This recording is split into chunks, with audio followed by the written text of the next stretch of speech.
Good afternoon. Can I have some lights? And everybody's in darkness. I am in darkness. Oh, I'm in sunshine. Sure. Great. So let's have a little bit of light here. Good afternoon. All virtues here? Yeah, no gray hair. Almost no gray hair, even for those who are over 40. Yeah? There are some without hair. That's fine. Okay. 47 emails, 22 phone calls, and 7 SMSs. I'm standing here. Yeah?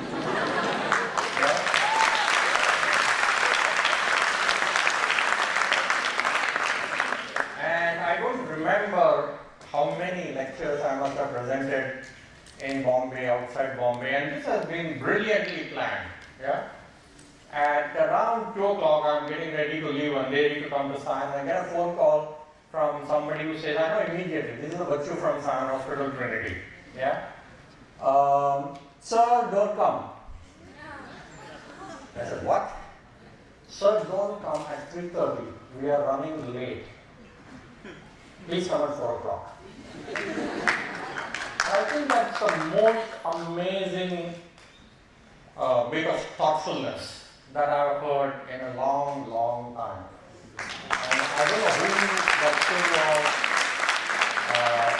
that phoned me, and if he is no more than 25, I think your prefrontal cortex is completely developed. Yeah? It's such acts of kindness. This is nothing but an act of kindness. Being able to think for the other guy. Unless you think that I'll come here and bore you more for those half an hour. Which sets the tone for this lecture, in a sense. What is technology? And I said yesterday, and I knew that I had to present this lecture for about 3 months, 4 months. Avinash Supre calls me up and says, Ravi, you talk. So when Avinash calls up, you don't say no. Very powerful guy. So I say, yeah, I'll talk. And I say, I'll say no to the virtues. Yeah?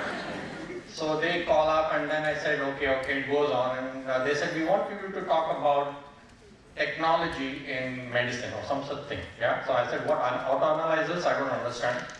I'll talk about maybe technology in medicine. And I hate technology. I simply, from the bottom of my heart, totally, completely hate technology. I'm a radiologist, yeah?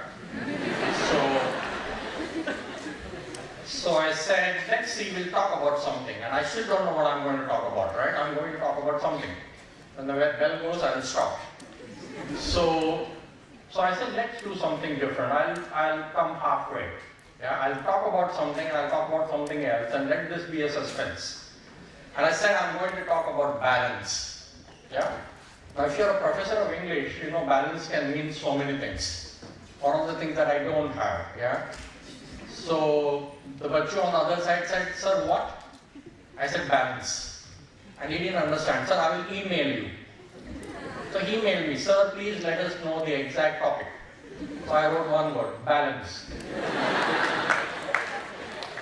And there were no mails after that. Only phone calls. So I said, sir, I don't know what balance I'm talking about, but it's always nice to be, if you're a Buddhist monk or if you're anything in life, you're a Vedic scholar or go spiritual, you always talk of equanimity, right? Equanimity at all times is a great quality to have, which very few of us have, yeah, as you'll see in the course of this lecture. So I said, I will do what I do best. Something that I learned when I was in first MBBS, 1971. I bet your parents were not born then, yeah? Long, long back. And there was this beautiful slide. Now we can have the lights down a little bit there, yeah? Great. Radiologists like to work in darkness. Often we are in darkness, we keep the audience in darkness. The audience is always the consulting physicians, yeah? Can we have the lights down? So this is the Greek god Janus, yeah? And Janus is a god that is supposed to be able to see as far backward as into the future. Amazing, right? Life will be completely miserable. You have a past which is bad and a future which is uncertain. Who wants to know either of these? But this guy was able to, or lady, whatever, was able to see as far into the future as he could into the past. And when you're 63 and you're demented, and you cannot remember what happened 3 minutes back, but you can remember what happened in your childhood, this is not something so pleasurable, except when you're talking to 25-year-olds like this, when you want to say that I've been around for a long time, I've seen life, and I want to transfer some of that life onto you, so that hopefully you don't make the same mistakes that I did. Yeah? This is called preaching. So I'm going to preach. This is not a Sunday mass, but this is preaching all the time. So when we start off with something like this and try to look at what technology is about, we're going to go a long, long, long way. I start off by saying that I try to find the definition of technology.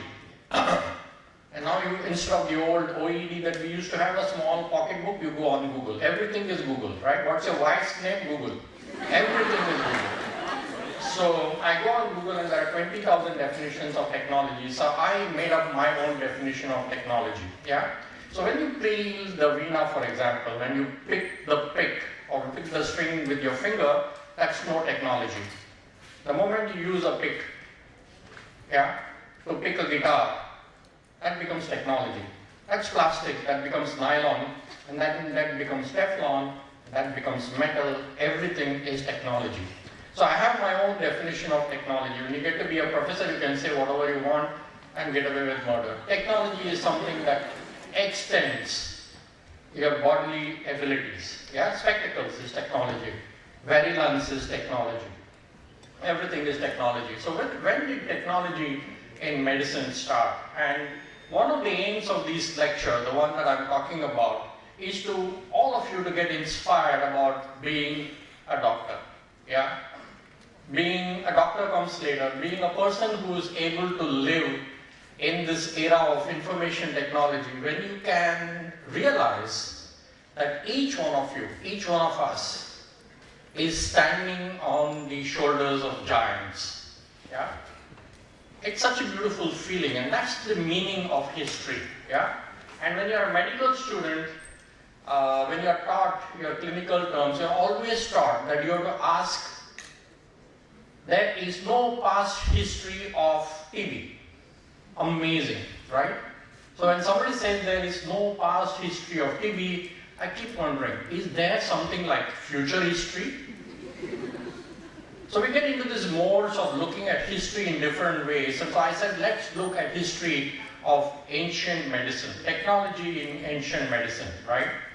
And what we really see is quite simply amazing, yeah? Now, if you have some time between part test and unit test and card test and whatever you have these days, Google something about ancient Indian surgery, right? All of you know and heard of Sushruta. And he lived, any idea, 2500 BC. I'm saying 500 BC, that is 2500 years ago. And it's quite simply amazing the amount of surgical skill and technology that he used in his time 500 years before Christ. Yeah? And this is one photograph that you'll find again and again on the internet where he's actually doing a tympanoplasty. Yeah? Using a flap from the skin of the neck. And what do you think the anesthesia is? The patient is drunk with wine. So some are giving vocal anesthesia, some are giving wine anesthesia, and some are just physical anesthesia. Yeah? So such was the skill and understanding of this man that he had instruments which were very, very similar to what we have today. That was in our country. The other Indians, the Red Indians, maybe around the time of 500 years after Christ, had their own surgical skills. And this is a picture of somebody doing trephination for removing a blood clot from the subdural or the extradural space. And the most amazing of all is the Egyptian. And apparently, if Google is to be believed, they preceded ours by a few hundred years. So this goes back about 600 BC. And they had all sorts of skills as far as technology was concerned. These are some of the graphics that you see on the pyramids and the various types of instruments that the Egyptians used. Now I want you to close your eyes for a moment and think back to what life was 20 years back without cell phone. That was primitive, right? No cell phone, and this is 2,500 years ago. And these guys had surgical instruments which are almost like the instruments that we have in concept and design. It simply means the human brain has not greatly been evolved as far as thinking and its innovative power is concerned. What has happened, however, is that the instruments that they have been making for so many years have been building one after the other, and human beings have progressed in technology one step after the other. And I always wonder, right, in 1995, there was Windows 95, then we had Windows 98, and then we had Windows 2000, and we had Windows this, and now we have Windows 8.1, and somebody is talking of Windows 12. Why is it? Why is it Windows 12 did not come after Windows 95? Yeah? There is something unique that is happening about technological development, where the human being or the human brain has relentlessly wanted to go further and further, right? As somebody says, why climb the Everest mountain? And the answer was, because it's there. Yeah? Why go to the moon? Because we can go to the moon. So this relentless prefrontal cortex, I keep coming back to that, is what is driving human technological evolution. This is one example of what was there about 200, 300 years before Christ. And the beautiful thing about Sushruta Samhita is that unlike other scriptures, which are all handed down by word of mouth, this is written up. Yeah? This is written up systematically in 10 volumes and sub-volumes. And all of that is now available in libraries and in translations. So some of you, I really feel, some medical students should seriously take interest in the history of medicine of our form, and you will completely be fascinated, yeah, by what you see. Make sure that it is not part of the syllabus. So somebody said, how to kill an interest in a subject? Make it a part of the syllabus, right?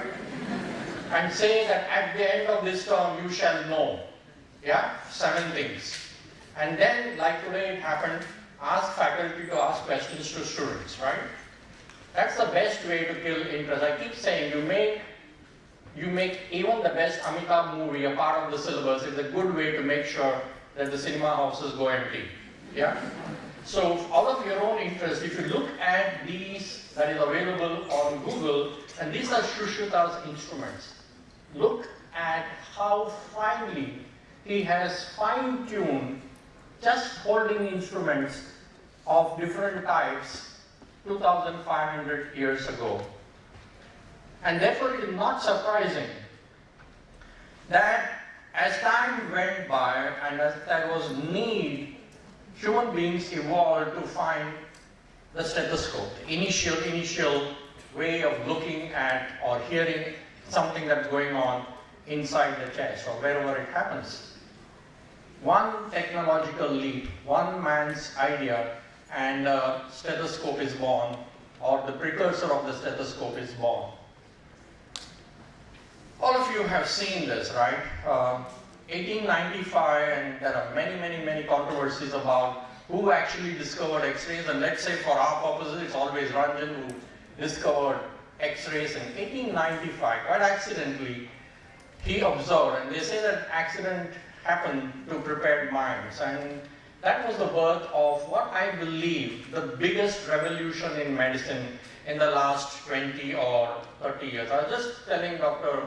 Suleiman Merchant that we are so lucky, our generation is so lucky that we have straddled a complete span of radiology, from plain films to PET scans, and we have seen the good, the bad, the ugly, and the uglier. And perhaps we can talk of first-hand experience of what it is to be in a technological breakthrough, which sometimes breaks through really, for good, better, or worse. So 1895, more than 100 years ago, was the invention of this, and then we had this very famous original picture which is available in a museum in Germany of the ring of Ranjan's wife. This is a hand of Ranjan's wife, and most of you will know of this radiograph. What is rarer than this radiograph is a picture of Ranjan's hand himself. So this is unusual, right? So if you are a spot and an MD&A radiologist here, remember, this one is of Ranjan's hand and this one is his wife's hand, yeah? So one is positive and the other is negative. And the quality has changed just in 1 year. So you can understand how technological leap has occurred in apparatus in just 1 year. And I want you to understand this as medical students.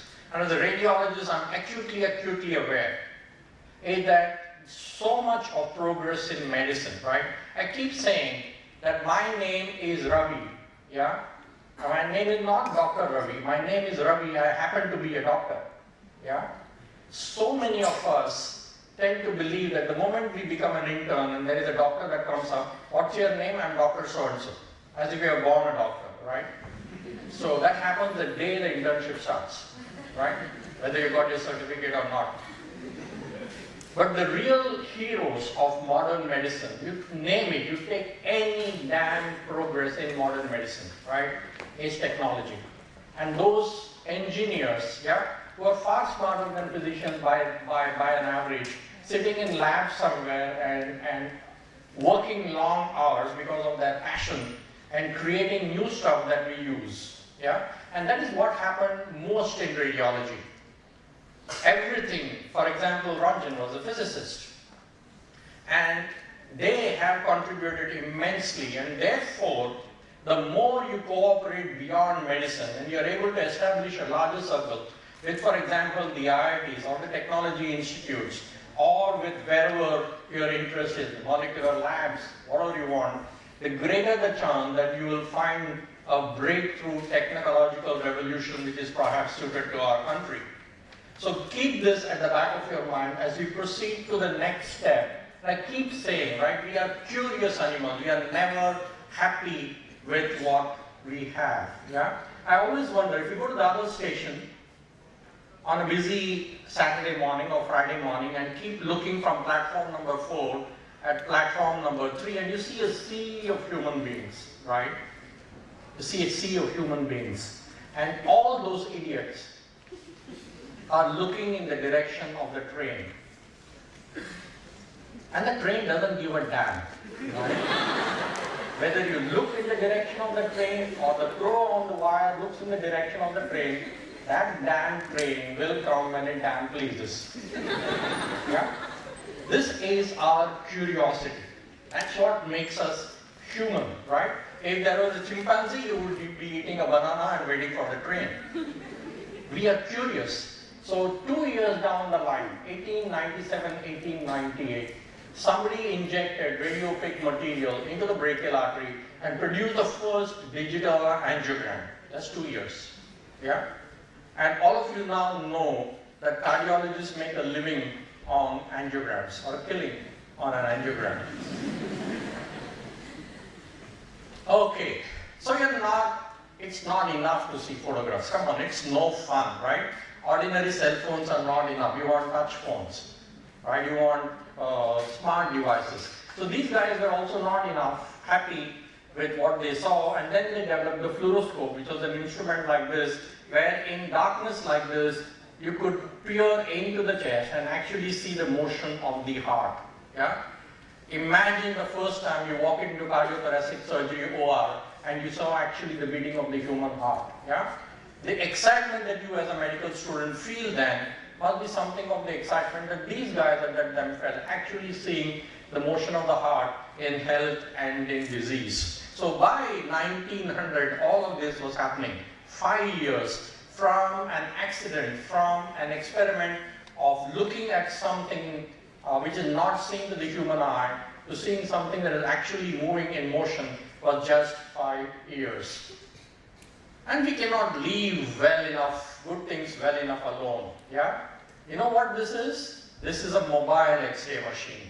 Full hand cart or a cart or a horse cart, and there was a complete self-contained X-ray machine. And what drove that need? World War I.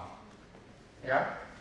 In World War I, on the battlefield, for the diagnosis of fractures and injuries and stuff like that, there was this horse-drawn mobile X-ray machine created, which was the size of an average size tempo or a lorry or whatever it was. So sometimes sinister things drive technology and push people. That's the passion to win a war.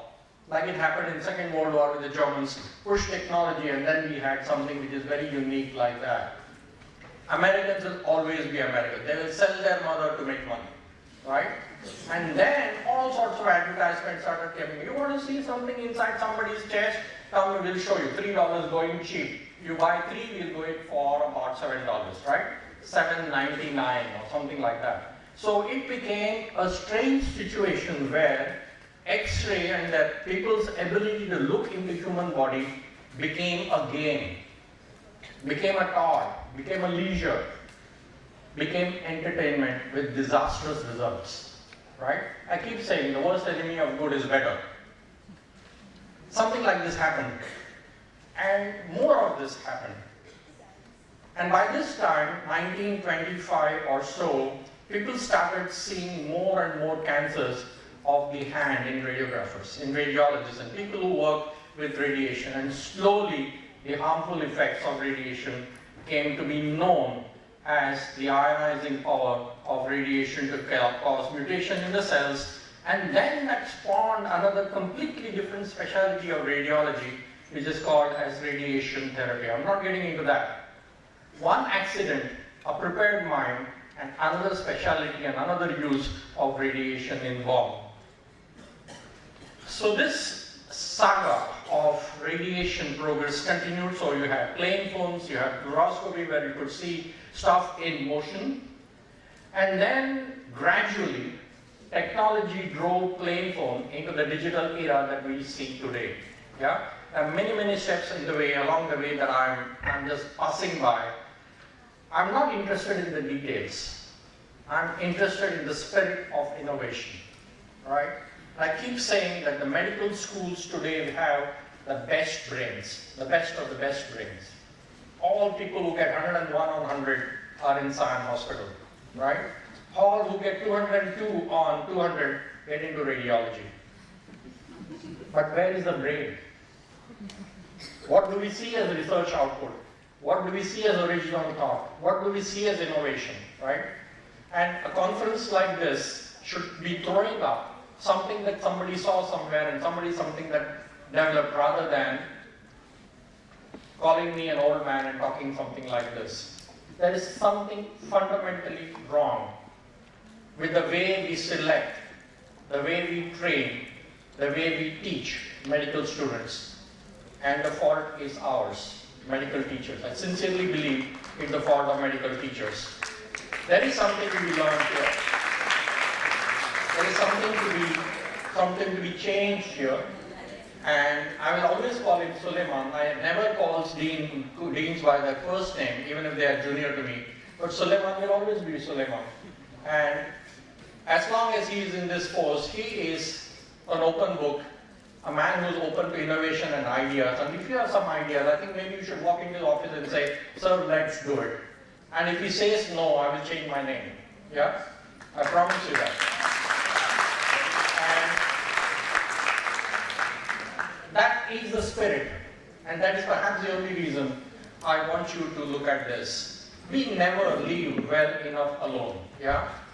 And people said that I'm making enough money as a radiologist, working in the morning from 8 o'clock to 12 o'clock. I keep asking radiology residents, right? The brightest of the bright minds, so-called brightest of the bright minds from CETs, why did you take radiology? Yeah? And we come up with all sorts of answers. Oh, radiology is fascinating. I said, how do you know radiology is fascinating? Oh, in undergraduate days we attended lectures. How many lectures did you attend? How many terms is your radiology term? So the truth is radiology residents, coming to radiology because it is time pass. Easy to work. You work from 9 o'clock to 12 o'clock, you work from 5 o'clock to 8 o'clock, you make tons of money and you go home. Right? But we are not enough. That's not enough. So we want to work at nights. So we do teleradiology. It's morning in America, and here is a call center radiologist working from home in Matunga. Right? Teleradiology. Teleradiology is very, very useful. For example, if Dr. Burchett is at home or in a meeting in the head office and you want his opinion, you take an opinion on smartphones today. But when teleradiology gets misused for other purposes, mainly for financial reasons, it is a complete misuse of way we practice radiology. And I'll come about that a little later.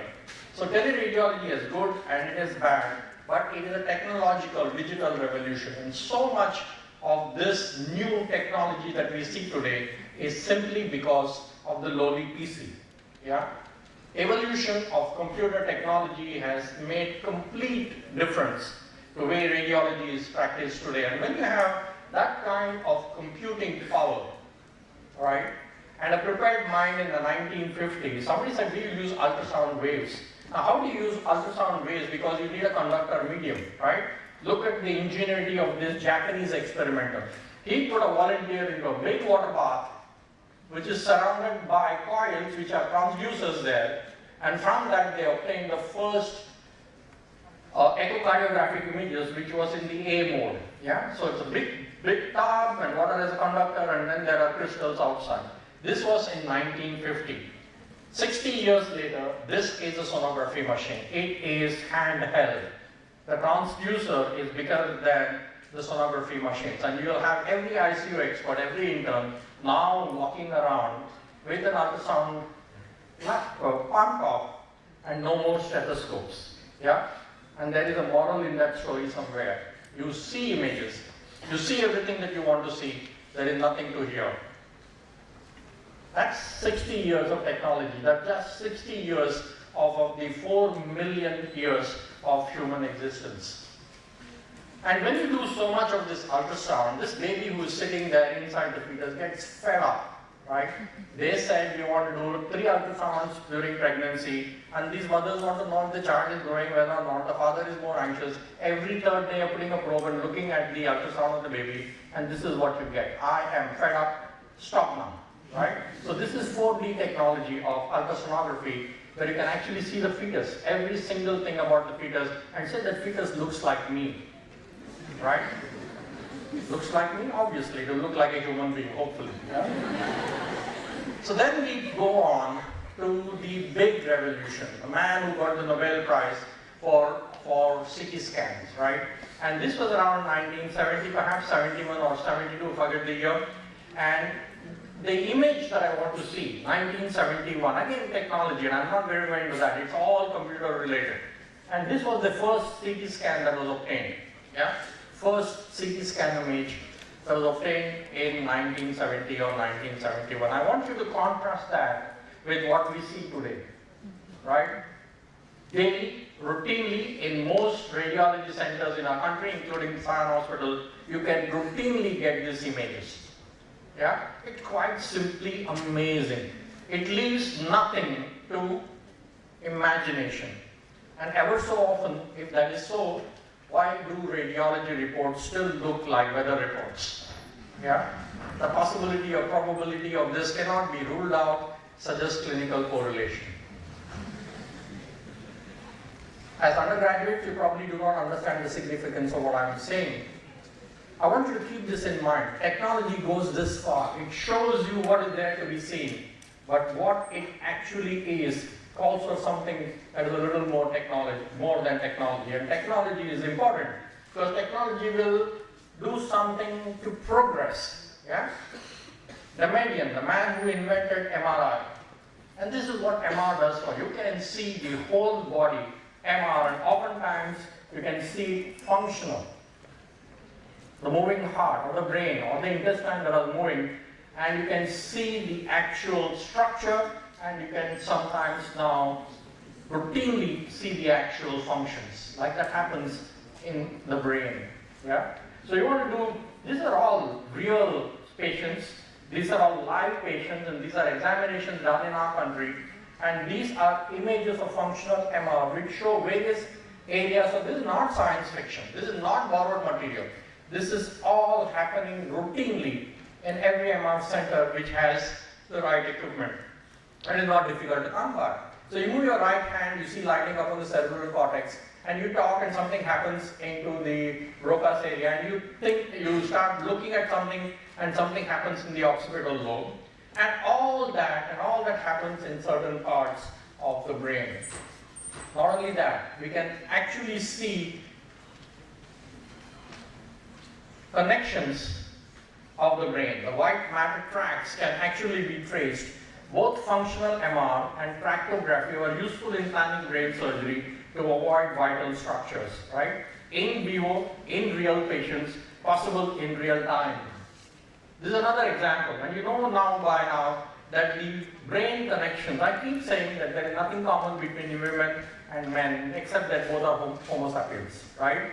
Our brains are completely different. Our brains are wired so differently that we think differently, and men will never understand women, and women will never understand men, and it's good that it is that way. Imagine we agreed, yeah?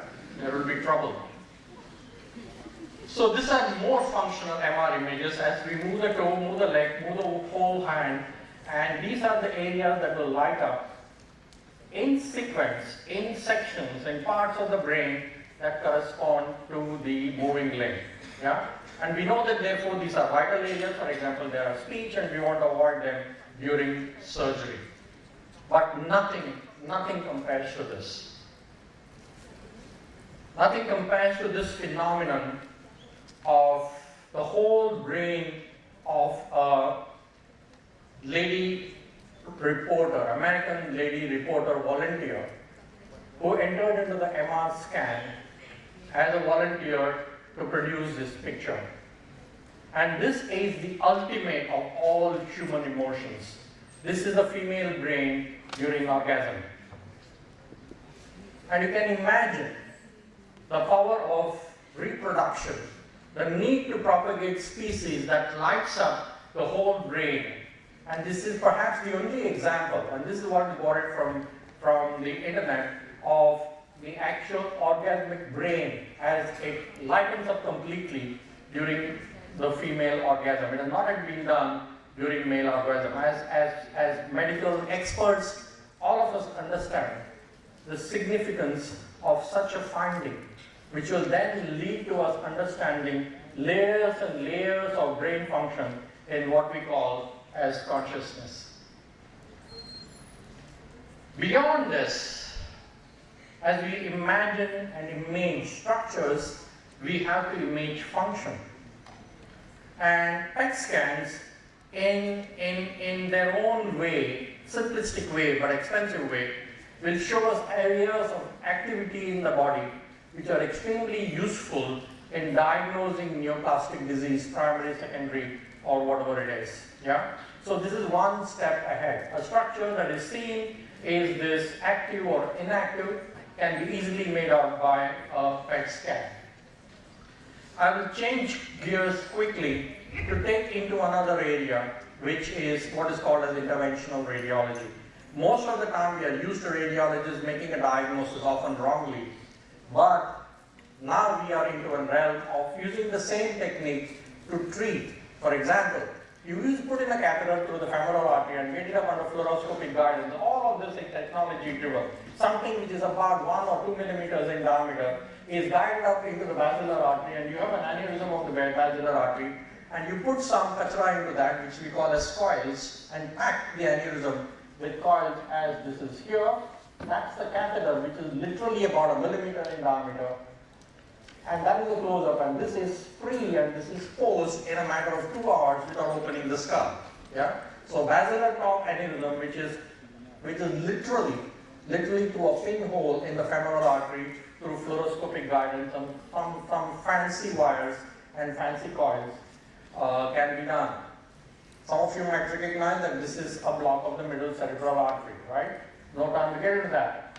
You do Gajgush, we literally call it Gajgush. You take a guide wire, go through the middle cerebral artery, yeah, and remove the clot, literally remove the clot, and dislodge the clot. And a picture a few minutes later shows the middle cerebral artery pre and the middle cerebral artery post. This again is an instance where people are completely unsatisfied human minds, want to use diagnosis for treatment. And this incessant search for better and better is what is driving technology, is what is making the palm tops, is what is making our watch, the Apple Watch. Technology has revolutionized everything, and medicine has received its own share, or more than its own share, of what is good for the patient. And radiology, as you can see, from what we had about 100 years back, has gone into an area which is completely different. As I said, Dr. Merchant and I have been good plumbers as far as opening blood vessels or closing blood vessels is concerned. Sometimes, as we deal with images as radiologists, this is a patient who has like a hemangioma on the face, and we have blocked it off with lipidol and cement, and we have beautiful images of these x-rays. And we show these in conferences, and you will show it in conferences, as brilliant results of something that is completely untreatable otherwise. The trouble with technology, oftentimes, is that we get drawn into technology. Technology for the sake of technology, and we admire these radiographic results. We forget that there is this little baby with this huge hemangioma, and the look on the face of the child can never ever be radiographed or shown by any imaging technique. It's impossible. That's one of the big dangers of being too technologically oriented. We start mistaking the image for the actual patient. I want you to look at these 1895 to 2010 series of this one particular patient. We start off with skull x-rays of this patient. We find nothing on that. And then we do a CT scan on this guy, and you have this beautiful picture. This is a live patient, 1 month back. Yeah? Beautiful reconstructed 3D, exactly 5 minutes. 5 minutes or even less. The scan is over within 90 seconds. We have a picture like this. And my text says, look at this, there are no fractures. It's so beautiful. You don't have to imagine anything, right? And he wants to show off. And then he shows off, sir, look at the skull, the soft tissues, no swelling, nothing on the soft tissues. You cannot get better than that. And then I tell him, show me something more. Yeah? And he shows me something more. Single CT scan. And then there are a bunch of radiologists who are looking at the monitor and saying, wow, what a lovely reconstruction of the face from the CT scan, right? It is not technological marvel, but simply amazing. 5 minutes and you get the actual reconstruction of the face. And there I was standing there, the tallest of the lot, the oldest of the lot, standing behind and saying, how bloody stupid. I just have to look at the patient. I don't need a CT scan to see the face of the patient. You push technology too far, you get into the stupidity of trying to do something like this. And this face that I can see with my naked eye, and I don't need a 5 crore CT scanner for that, is something that will convey to me a lot more in medicine than the best CT scanners can convey. The trouble with technology, this is technology. It can do whatever you want, right? Siemens doesn't manufacture rackets. It just manufactures X-ray machines, right? So this is, I'm pitching in for Siemens. For showing this slide, I get $100 for this lecture. So technology can do absolutely what you want it to do. You can make it do what you want to do. Human ingenuity has no limits. But I want you to go back. Let's go back as physicians to this physician's prayer. And I hope Dr. Merchant puts this up somewhere in the medical college. And I want you to read this word for word. I seldom read my slides. And I want to read this. And it says to let alone, to leave alone. From inability to leave alone from too much zeal for the new and contempt for the old, and trying to put knowledge before wisdom. Please save me, God. This is Hutchison. Those of you who have the clinical methods of Hutchison will know what a great clinician he was. This is the prayer that I have for all medical students, for all medical teachers. Technology has its place. Technology is brilliant, but technology cannot and simply will not replace human experience. Each one of us is endowed with two halves of the brain, and is alleged that one is a thinking brain and the other is the emotional brain. And we have a heart which is meant to be emotional. And the day we have a healthy mix of the right brain and the left brain, of the heart and the brain, of the stethoscope and the hand, we would have achieved a balance. And this kid from a village in Gujarat who's having this big pole knows that very well. And he knows intuitively that you go on the right and the pole has to go on the left, and he is doing a balancing, and she is doing a balancing trick. And this is the great Hippocrates himself. Look at the face, look at this painting. It's just, it will bring tears to people's eyes. Look at the emotions on the baby's face, on the physician's face. Look at that hand, which is so ever gentle, on the right hypochondrium, and the anguish on the mother's face. This is real medicine. And when this happens, we are changing from someone who can cure sometimes to someone who can care every single time. We simply have to break the patterns of what we are today as physicians and create change. And I hope your generation, which made those 27 phone calls, 35 SMSs, and whatever, will be the true leader of change, with a true leader who is in Suleiman Marchand. Thank you very much.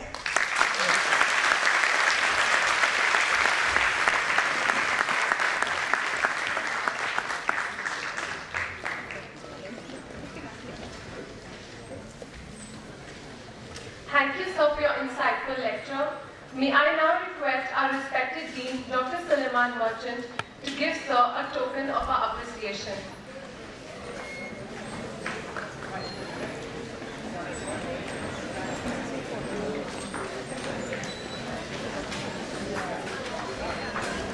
Hello everybody.